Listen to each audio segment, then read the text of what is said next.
चार हुतात्मा पुतळा येथे खासदार प्रणिती शिंदे यांच्या पुढाकाराने स्वातंत्र्याचा सन्मान, राष्ट्रगीताने अभिमान उपक्रमांतर्गत सामूहिक राष्ट्रगान झाले।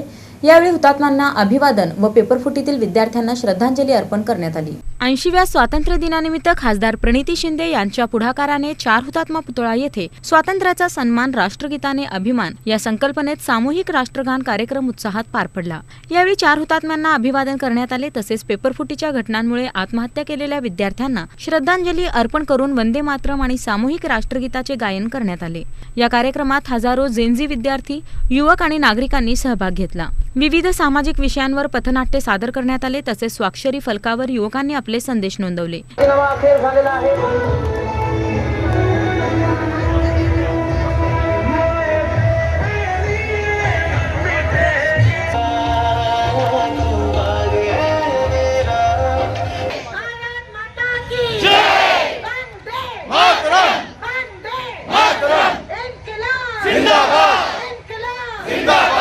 यावेळी बोलताना खासदार प्रणिती शिंदे यांनी संविधान, लोकशाही आणि स्वातंत्र्याच्या मूल्यांचे संरक्षण करण्यासाठी युवकांनी पुढे यावे असे आवाहन केले। देशात जो स्टुडंट प्रोटेस्ट झाला, विद्यार्थ्यांचं आंदोलन, त्या आंदोलनाने त्या विद्यार्थी, त्या युवकांनी सिद्ध केलं की लोकशाही अजून जिवंत आहे। कुठेतरी हुकुमशाही आपल्या देशात चालत होती, पण युवकांनी दाखवलं की लोकशाहीचा समोर कोणालाही, सगळ्यांनाही झुकावं लागतं आणि शेवटी हुकुमशाही चुकली।